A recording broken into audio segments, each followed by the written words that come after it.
இந்த உலகத்தில் உதவி தேவைப்படாத யாராவது இருக்கிறார்களான்னு கேட்டா ஒரு ஏழை நினைப்பார், பணக்காரருக்கு என்ன, அவருக்கெல்லாம் எதுக்கு உதவி, எங்களுக்கு தான் நிறைய பொருளாதார கஷ்டம், நிறைய விஷயங்கள் இருக்குது, எங்களுக்கு தான் உதவி தேவை என்று ஒரு ஏழை நினைப்பார். பணக்காரிடம் போய் கேட்டா அவர் என்ன நினைப்பாருன்னா, அவர் ஏதோ தேங்காய் சம்பளம் சோறையும் சாப்பிட்றாரு, எங்களுக்கு அப்படியா, கிட்னில பிரச்சனை, ஹார்ட்ல பிரச்சனை, எங்களுக்கு தான் அப்பா உதவி தேவை அப்படின்னுவாங்க. உலகத்தில் யாரிடம் போய் ஜனாதிபதிகிட்ட போய் கேட்டா, அமெரிக்கா ஜனாதிபதி எடுத்துட்டு போய் உங்களுக்கு உதவி தேவையான்னு கேட்டா அவரும் சில விஷயங்களை சொல்லுவார். இப்ப அமெரிக்காவுடைய இதுக்கு முன்னாடி ஒரு ஜனாதிபதி ஜோ பைடன் அவர்கள் ஒரு நாள் இந்த மாதிரி மீடியாவெல்லாம் இருக்கிற நேரத்தில் வர்ற நேரம் கால் சருகி விழுவுறாரு, கீழே விழுந்துட்டாரு, உடனே எழும்பிட்டாரு. அது அமெரிக்காவுக்கு ஒரு கேவலமா போயிடும். ஏன் ஜனாதிபதி விழுந்த அமெரிக்காவுக்கு கேவலமா போகும்னா, அமெரிக்காவுடைய ஜனாதிபதி விழுந்தால் உலகத்தில் பலமான நாட்டின் ஜனாதிபதி கீழே விழுந்தா அமெரிக்கா கீழே விழுந்த மாதிரி. அவங்க நாட்டு முதல் குடிமகனாச்சே. அடுத்த பிரஸ் கான்ஃபரன்ஸுக்கு மீடியாலாம் வர்ற நேரம் ஓடி வர்றாரு, ஓடி வந்து மைக்க பிடிக்கிறாரு. எதுக்கு அமெரிக்கா அப்படி நடத்துதுன்னா, அவர் தடுக்கித்தான் விழுந்தாரு, அவர் இன்னும் நோய்வாய்ப்படல அப்படின்னு காட்டுறதுக்கு கொஞ்சம் ஓடி வர்றாரு. ஓடி வந்து மைக்க பிடிச்சி மக்களோட பேசுறாரு. நான் என்ன சொல்ல வரேன்னா, ஓடி வர்ற மாதிரி காட்டலாம் முதுமையை ஜனாதிபதிக்கு, நான் ஜனாதிபதிப்பா, அதனால நான் முதுமையில எப்ப இளைஞனா தான் இருப்பேன், நான் இந்த மருந்து குடிக்கிறேன் அந்த மருந்து குடிக்கிறேன் முதுமை இல்லாமல் ஆக்கலாது. நான் சொல்வதை புரிந்து கொள்ளுங்கள். மைக்கேல் ஜாக்சன் அப்படி உலகத்துல ஒரு மிக பெரும் புகழ்பெற்ற ஒரு பாடகர். அவன் எப்படிப்பட்ட பாடகர்னா, சாதாரணமா ஒரு மைக்க பிடிப்பான், ஒரு ஸ்டேஜில் வந்து மைக்க பிடிச்சிட்டான்டா, உலகத்தில் சில கம்பெனிக்கு செனைசர் என்ற கம்பெனிக்கு மைக் செய்யறது, அவங்க தான் ரொம்ப விலக்கூடிய மைக்கெல்லாம் செய்வாங்க. இந்த மைக்கை பிடிச்சிட்டான்னா அது பல கோடி. மைக்கேல் ஜாக்சனுக்கு என்றே தயாரிக்கப்பட்ட ஃபர்ஸ்ட் கிளாஸ் மைக்கை கையில் கொடுப்பாங்க. அந்த மைக்கு ஒரு பேச்சுக்கு 2 கோடின்னு வைங்களேன். 2 கோடிக்கு மைக்கை பிடிச்ச மைக்கேல் ஜாக்சன் அடுத்த நிகழ்வுல அந்த மைக்கை பிடிக்க மாட்டார், புதிய மைக்கை தான் எடுப்பாரு. ஏப்பா இப்பதான் விலை கூடிய மைக்கை வாங்கியிருக்கிறாரு, அது ஏன் அடுத்த மியூசிக்கல் ஷோல அதை பிடிக்க மாட்டாருன்னா, மைக்கேல் ஜாக்சன் பிடிச்ச மைக்கை வச்சுட்டு போயிடுவாரு. அது ஏலம் போடப்படும், 2 கோடிக்கு எடுத்தது 4 கோடியா போயிடும். அவர் இந்த கன்செர்ட்ல இந்த நிகழ்வுல தொட்ட மைக், அந்த மைக்குக்கே எப்படி என்றா, அவர்கிட்ட போய் சைன் வாங்குவதற்கு மக்கள் போட்டி போடுவார்கள். அவருடைய அந்த ஆட்டத்தையும் பாடல்களையும் கேட்பதற்கு மக்கள் அணி அணியாக திரள்வார்கள். அவர் இலங்கைக்கு பிரசித்தி பெற்றவர்கள், உலகத்துக்கு பிரசித்தமான ஒருவர். அவரிடம் பணம் கொட்டி கிடந்தது.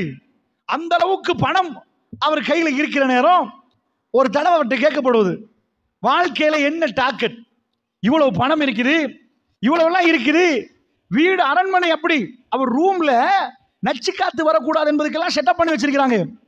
50 டாக்டர்ஸ்மார்கள் அவரை பார்ப்பார்கள், 50க்கு மேற்பட்டவங்க ஸ்பெஷலிஸ்ட். அவருக்கு ஹார்ட்ல பிரச்சனையா, அவருக்கு கண்ணில் பிரச்சனையா, எல்லாம் செக் பண்ணுவாங்க. மைக்கேல் ஜாக்சன் கேட்டா சொல்றான், 150 வருஷம் வாழணுமா, இந்த பணம் இவ்வளவு கிடைச்சா இதுக்கு இந்த மருந்து, அதுக்கு அந்த மருந்து, இதுக்கு இந்த மருந்து போட்டு 150 வருஷம் வாழ்றது டார்கெட் மைக்கேல் ஜாக்சனுக்கு. பணம் ஒரு ஆளை விட பணம் கூட கிடைச்சா ஏதாவது நடக்கணுமா இல்லையா? குறைஞ்சபட்சம் 102 வருஷம் சரி வாழணும். என்ன ஏழை ஒரு 90 வயசு வாழ்ந்துட்டான்னா பணத்தால என்ன பண்ணலாம், ஆய்வையாவது வாங்கணுமா இல்லையா?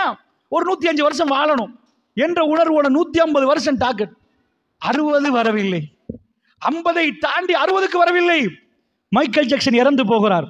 நான் ஏன் உங்களுக்கு சொல்கிறேன் தெரியுமா? மைக்கேல் ஜாக்சன் நோய்வாய்ப்படுகிற நேரமும் அவருக்கு உதவி தேவைப்படுகிறது. ஜெயலலிதா தமிழ்நாடுடைய முதலமைச்சர், சொத்து குவிப்பு வழக்கு போகுது, அவ்வளவு பிரம்மாண்டமான சொத்து.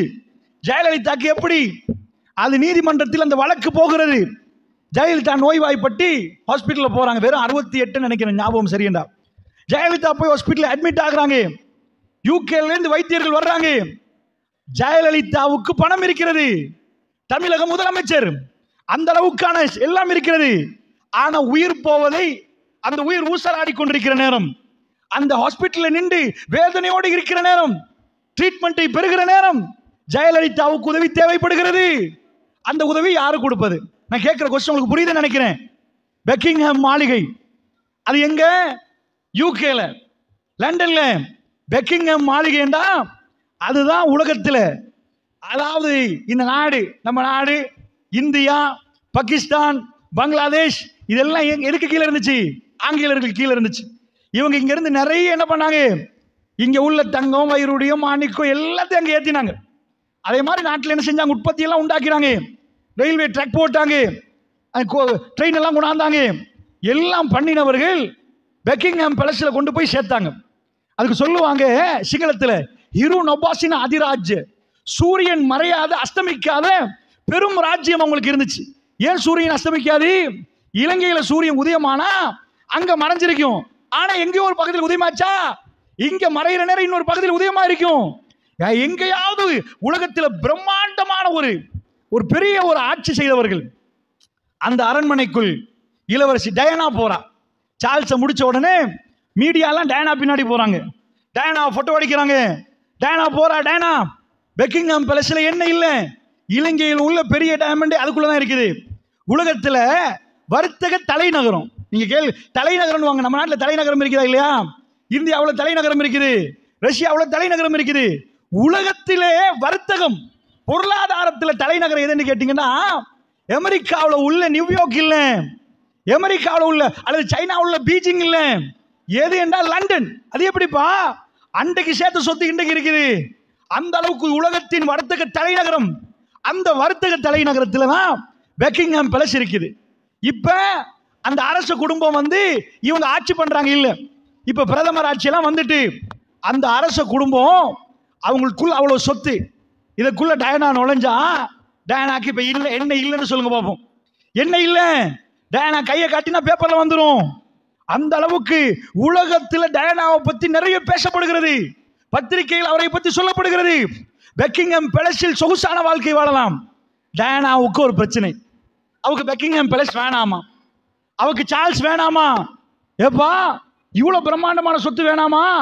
அவருக்கு எகிப்துல டொடி அல்ஃபியாடுன்னு ஒரு ஆள் இருக்கிறாராம், எகிப்து மன்னர், அந்த அவர் மகன்.